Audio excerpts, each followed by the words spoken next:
अस्सलाम वालेकुम तोहफा याइली मदद।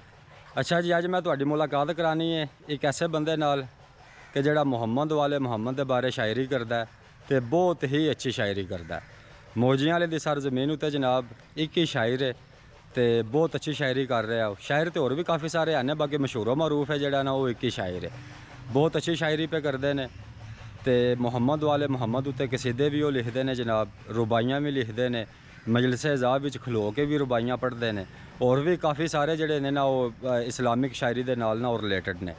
तो मेरा तमाम ज़ाकरीन अगे यह पैगाम है कि किसी नूं लिखियां रुबाइयाँ चाहिदियां होवन, कसीदे चाहिए होवन, और कोई किसी किस्म की शायरी चाहिए होवे तो वह जनाब साडे मौजियां वाले दी अजीम हस्ती ने सकलैन अब्बास जाफरी साहब, इन्हां नाल जनाब तुसीं राबता करो।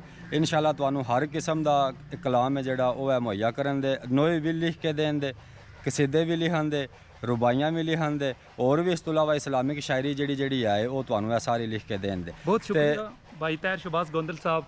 असी वाकई इस काबिल नहीं, वो उस घर दी अता ऐसी है जैसा कि मोजियन वाला की निस्बत है उस घराने से माशाअल्लाह, जहाँ के बच्चे भी आला कलाम करते हैं, और अलमे अब्बास के साए में बसा हुआ खित्ता जहाँ मलाइका भी झुक के सलाम करते हैं माशाअल्लाह। और खुदा आबाद रखे हमारी मसाजिद व बारगाहों को, जहाँ हम नमाज इश्क का एहतमाम करते हैं। सकलैन ये हम पे मोहम्मद वाले मोहम्मद की अता है कि हमारी मुहाफ़ज़त खुद वक्त के इमाम करते हैं माशाअल्लाह। बिल्कुल असी इस काबिल नहीं, ये उन्हां दी मेहरबानी उस घर दी इतना वड्डा घर है तो वो अपने बारे चंद लाइनां लिखण दा ਜਿਹੜਾ मौका देंदे ने, वो बादशाह अता करते हैं। कुछ टुटे फुटे अल्फाज होंदे ने ਜਿਹੜੇ तरतीब विच आ जांदे ने, ते उन्हां दी अता है, असी बिल्कुल इस काबिल नहीं हाँ। तुसीं इन्हां दी आवाज़ तो सुन लिया होना है कि इन्हां दी आवाज़ विच काफ़ी सारे बंदे ने ना जिहड़ी वो ऑडियो इस्तेमाल करते हैं, अपने वीडियो उत्ते लांदे ने, ठीक है जी। तो काफ़ी सारे ज़ाकरीन ने जिहड़े साडे नामवर ज़ाकरीन ने जिहड़े इन्हां कोल कसीदे भी लै रहे हैं जनाब, रुबाइयाँ भी लै रहे हैं, और भी इस तो इलावा इन्हां नाल काफ़ी चीज़ां दे नाल ना वो रिलेटेड ने, ठीक है जी।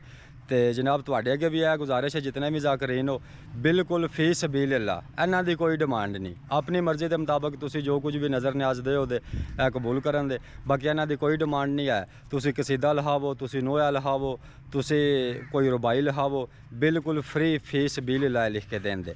तो और जितने मोमिनीन मैं मेरी वीडियो पे वेखदे ने, तो जेकर तुसीं अपने नाम का कोई शायर वगैरह बनवाना हो, शेर वगैरह, वैसे दुनिया आला भी लिख देंगे, वो तो एक साइड उत्ते ना चीज़, हाँ, दुनियादारी के हवाले नाल भी, इस्लामिक शायरी के हवाले नाल भी जनाब है तुहानूं वो सारियां चीज़ां मुहैया करन दे।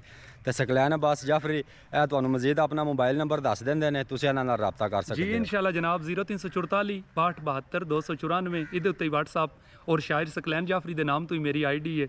अगर मेरे हाल भी तुसीं ID ते भी अगर विजिट करो दे, उत्थे भी व्हाट्सअप लगे है, तो राबता करो। असी नौकर ताबेदार तो मोमनीन दे ते असी बिल्कुल नौकर ताबेदार, तो कोई टेंशन वाली नहीं गल, इसका अजर है जो इमाम ज़माना बादशाह देन दे।